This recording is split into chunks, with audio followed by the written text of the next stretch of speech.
তো আমাকে 4টার দিকে মেন গেটে নিয়ে আসছে। আসার পরে বলতেছে হুজুর আসরের নামাজের পর আমি তো ভাবছি যে ছেড়েই দিবে, যেহেতু এতদিন পরে গেটে নিয়ে আসছে, ছেড়ে দেওয়ার জন্য কাপড় চোপড়ও নিয়ে আসছি, বাইরে হয়ে যাব। কিন্তু বলতেছে হুজুর একটু ক্লিয়ারেন্সের সমস্যা আছে, বিভিন্ন সংস্থার কি ক্লিয়ারেন্সের সমস্যা আছে। আসলে এটা অনেকেই বুঝবেন না। এটা হলো মামলার জামিন হয়ে গেলেও, কোর্ট জামিন দেওয়ার পরও বাংলাদেশের গোয়েন্দা সংস্থা যারা আছে তারা এই লোকের নামে আরো মামলা আছে কিনা, কিংবা এই লোক কোনো খারাপ কাজের সাথে জড়িত কিনা, কিংবা কোনো সন্ত্রাসী কার্যক্রমের সাথে জড়িত কিনা, বিভিন্ন বিষয় দেখভাল করার পরে আরো মামলা আছে কিনা, এগুলোর বলে ক্লিয়ারেন্স। তো এইটা ক্লিয়ার হওয়ার পরেই গেট থেকে কি করে ছাড়ে। তো আমি গেটে আসার পরে জেল কর্তৃপক্ষের উপরের একজন বলতেছে হুজুর আপনার এখনো ক্লিয়ারেন্স আসেনি, আপনাকে আবার ভিতরে চলে যাওয়া লাগতে পারে। বলেন এই সময়ে 32 মাস পর জানি সামনে আমার ভাই আছে, মামা আছে, আমার মা আছে, গেটের সামনে আমার অনেকেই দাঁড়ায় আছে, কতদিন পরে আশা নিয়া 32 মাস পরে বাইরে হচ্ছে সন্তান, এই অবস্থায় আবার ফিরে যাওয়া লাগবে। এটা শোনার পরে কি হালত হইতে পারে,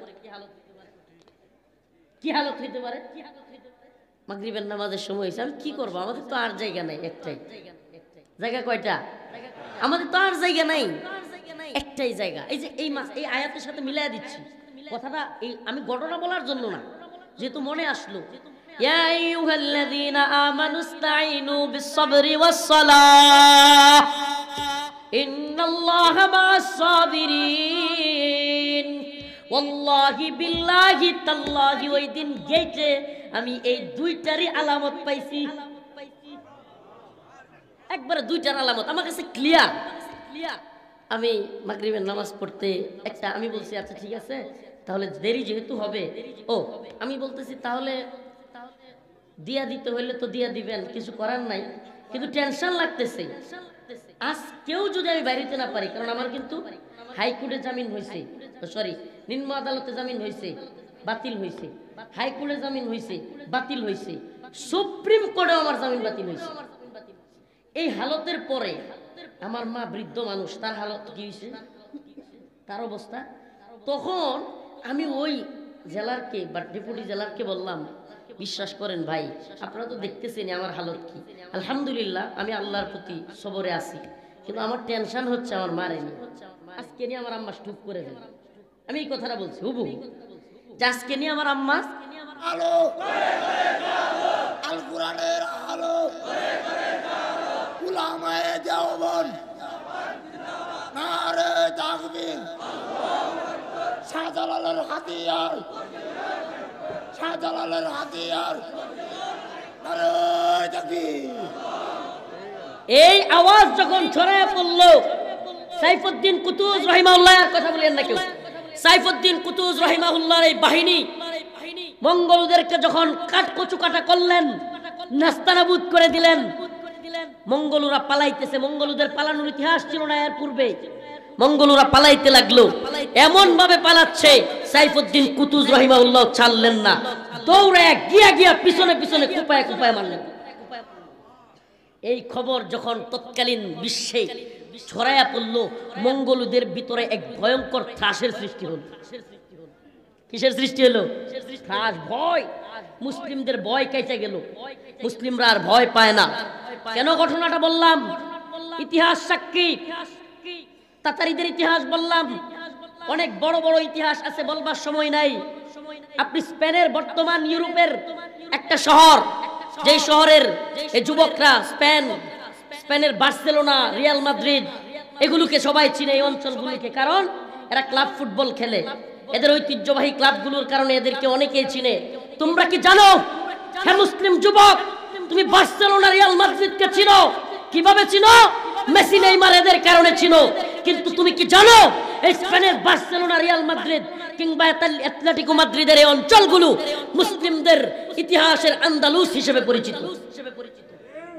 মুসলিমদের আন্দালুস ইতিহাস তুমি যদি পড়ো তুমি দেখবা আজকের স্পেন মুসলিমদের দখলে ছিল। আজকের স্পেনের সেই আন্দালুসের কার্ডোবা জামে মসজিদ, যেই মসজিদে শত শত মুসল্লিরা নামাজ পড়তো।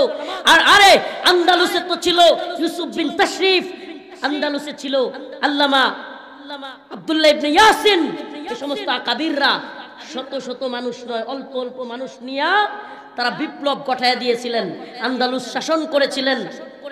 আর আজকে আন্দালুসে কোনো মসজিদ পাওয়া যায় না, মাদ্রাসা পাওয়া যায় না। কেন? কারণ আন্দালুসেও যে অবস্থাটা আস্তে আস্তে হয়েছিল, আমাদের মুসলিম ভূখণ্ডগুলোতেও সেই অবস্থা আস্তে আস্তে হচ্ছে। আরাকানের অবস্থা আপনি তাকায় দেখেন, আপনি খুব সুখে আছেন মনে করতেছেন, আরাকানের অবস্থা তাকায় দেখেন, আরাকানে একদিনে এমন অবস্থা হয় নাই। কাশ্মীরের দিকে তাকায় দেখেন, একদিনে এই অবস্থান হয় নাই। ফিলিস্তিনের দিকে তাকায় দেখেন, একদিনে জালেমরা দখল করতে পারে নাই। আজকের ভারতের আসামের দিকে তাকায় দেখেন, মুসলিমদের বাড়িগুলো বুলডোজার দিয়ে ধ্বংস করে দেওয়া হচ্ছে একের পর এক। আরে বাঙালি নিধনের নামে মুসলিম নিধন চলছে তো চলছেই। আপনি চীনের দিকে তাকায় দেখেন, পুরো পূর্ব তুর্কমেনিস্তান কিংবা আমাদের মুসলিম ভূখণ্ড, সেটাকে জিনজিয়াং নাম দিয়া পুরো উইগুর দখল করে নেওয়া হয়েছে। উইগুরের মুসলিমদের উপর বর্বর নির্যাতন চলছে। পুরো বিশ্বে মুসলিমদের উপর কয়টা বলবো চলছে নির্যাতন, চলতেছে। অতএব আপনাকে আমাকে সজাগ হওয়া লাগবে, না হলে সেই আন্দালুসের কার্ডোবা মসজিদের মতো আপনার বাইতুল মুকাররম বন্ধ হয়ে যেতে পারে। অস্বাভাবিক না, মনে করেন না খুব সুখে আছেন। এজন্য সজাগ থাকা লাগবে। সমস্ত কুফরি শক্তি, তাগুতি শক্তি, বিশ্বের পরাশক্তি কিংবা আঞ্চলিক পরাশক্তিরা এই ভূখণ্ডের দিকে শুকনের মতো তাকিয়ে আছে। তবে আমরা হুঁশিয়ার করতে চাই, আসলে আমাদের উপরে এত খেপা কেন? খেপা এই জন্য যে আমরা বুঝে যাই, এই ছোট মানুষ তুই বেড়া এত বুঝোস কে? আদার ব্যাপারে জাহাজের খবর, হ্যাঁ আদার মালিক হয়ে গেছে জাহাজের মালিক গিরি সুডামু বেটা, হ্যাঁ একবার জাহাজের মালিক হয়ে গেছে। আর আমরা বাইশে আসতিস, কথা বুঝলেন নাই? ছোট মানুষ তুই আদার বেহারের ব্যাপারে জাহাজের খবর লস, মানে এই টাইপের কথা, এই টাইপের আচরণ। আমরা সব কি এর ব্যাপারী, আমরা জাহাজের খবর লইতে পারবো না। হ্যাঁ মালিক বইনে গেছে বেটা, বারাটিয়ার দল। আমার আল্লাহ বলেছেন, আন্নাল আরদা ওয়ারিসুহা ইবাদিয়াস সালিহুন, আমি এই ভূমির মালিক হিসেবে আমার সালেহ বান্দাদেরকে মনোনীত করেছি। আল্লাহ সালেহ বান্দারা এই জমিনের মালিক। তোরা বারাটিয়া বেটা, আমরা বারাটিয়া। জমিনের মালিক আল্লাহ কাকে বানাইছেন? ইবাদিয়াস সালিহুন, সৎ বান্দাদেরকে। অতএব অসৎ বান্দা যারা, যেগুলো নোংরামি করে, কুফরি করে, আল্লাহকে অস্বীকার করে, ভূমির মালিক এরা না। ভূমির মালিক আন্নাল আরদা ওয়ারিসুহা ইবাদিয়াস সালিহুন। আল্লাহ বলেন, আমি আমার ওয়ারিস বানাইলাম, এই ভূমির মালিক বানাইলাম ইবাদিয়াস সালিহুন, সৎ বান্দাদেরকে। সুবহানাল্লাহ বলেন। প্রিয় হাজিরিন, পরের আয়াতের আলোচনায় চলে যাই। কয়টা বাজে?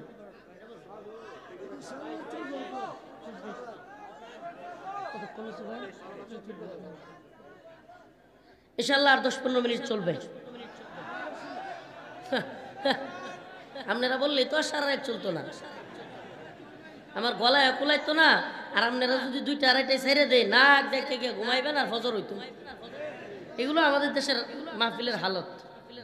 এক হুজুর দেখলাম এই কথা নিয়ে খেপছে, ওনাদের প্রেমের মাহফিলে নাকি সারা রাত চলে। তো এই সারা রাত চলে কয়জনে নামাজ পড়ে আল্লাহ জানে। যদি নামাজ পড়ে তো আলহামদুলিল্লাহ, আর যদি কেউ নামাজ না পড়ে, এই মাহফিল বরকতপূর্ণ মাহফিল হইল না, বরং ব্যর্থ মাহফিল হইল। আচ্ছা, এক ওয়াক্ত নামাজের সাথে এই সমস্ত 1 লক্ষ মাহফিলের তুলনা চলে? কথা বলেন। 1 লক্ষ মাহফিল সমান 1 ওয়াক্ত ফরজ নামাজ। কোনটা বাড়ি হবে? সুবহানাল্লাহ। তাহলে আমি কি এই বয়ান কইরা 1000 মানুষের কিংবা 10,000 মানুষের ফজরের নামাজ কাজা করা এটা সম্ভব না। আল্লাহ পাক আমাদেরকে বোঝার তৌফিক দান করুক। এরপরে আয়াতে যাচ্ছি, ওয়ালা তাকুলু লিমান ইউকতালু ফি সাবিলিল্লাহি আমওয়াত। আল্লাহ বলতেছেন, সবর করবা, নামাজ পড়বা, এই দুইটার মাধ্যমে আমার কাছে চাইবা।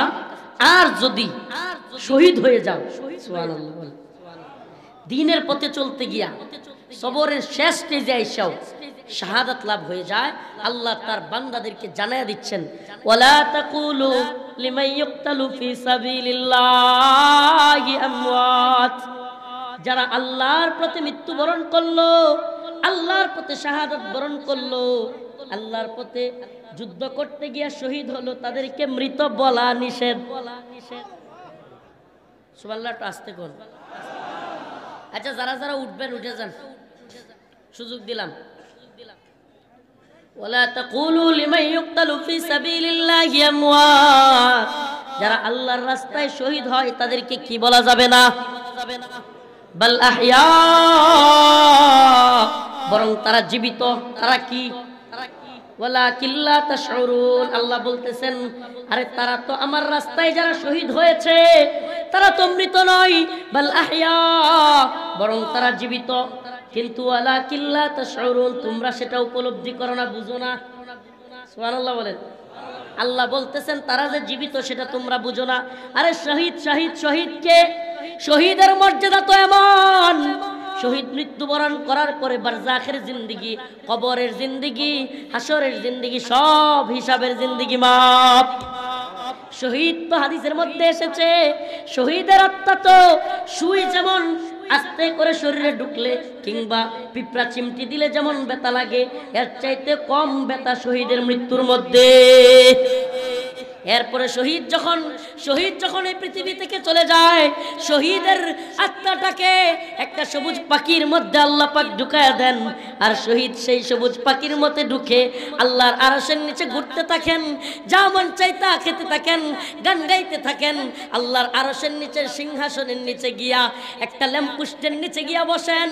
আমার আল্লাহ জিজ্ঞেস করেন, ও বান্দা তোমার আর কি দরকার? সে বলে, না না, আমার কিছুই দরকার নাই, মাওলা তোমার প্রতি রাজি খুশি হইয়া গেছি। শাহাদাতের তামান্না আছে তো? আছে তো? আল্লাহ পাক সবাইকে শহীদ হিসেবে কবুল করুন। শহীদের মিছিলে নাম লিখাতে চলো মুসলিম ভাই, শহীদের মিছিলে নাম লিখাতে চলো মুসলিম ভাই, মরণের স্বাদ পাবে তুমি এসো না নাম লিখায়, শহীদের মিছিলে নাম লিখাতে চলো মুসলিম ভাই। এই তো সে কাফেলা বীরের জাতি, আজও থামেনি যার চলার গতি। এই তো সে কাফেলা বীরের জাতি, চলার গতি শহীদদের থামছে, কোন যুগে থামছে? সাহাবায়ে কেরাম শহীদ হয়েছেন, তাবেঈরা শহীদ হয়েছেন, তাবেঈন শহীদ হয়েছেন, মুজতাহিদিন শহীদ হয়েছেন, উলামায়ে দেওবন্দ শহীদ হয়েছেন। আজকের যুগেও গোটা পৃথিবীতে হামাসের মুজাহিদরা শহীদ হচ্ছেন, মুজাহিদে তালেবান শহীদ হয়েছেন, গোটা পৃথিবীর মুজাহিদরা ইসলামের জন্য লড়াই করে শহীদ হয়েছেন, হচ্ছেন, হবেন। এই কাফেলা থামবে না। আল্লাহর পথে শাহাদাতের তামান্না যাদের আছে তাদের কোনো পরাজয়ের ভয় আছে? যারা আল্লাহর কথা বলে, আল্লাহর পথে চলে, আল্লাহকে ভালোবেসে সপেছে জীবন, তাদের কিসের ভয়? কে করে পরাজয়? শহীদি তামান্নাতে নাচে তার মন। যারা আল্লাহর পথে চলে, আল্লাহর কথা বলে, আল্লাহকে ভালোবেসে সপেছে জীবন, তাদের কিসের ভয়? কে করে পরাজয়? শহীদি তামান্নাতে নাচে তার মন। نصر من الله وفتح قريب وبشر المؤمنين. السلام عليكم ورحمة الله وبركاته.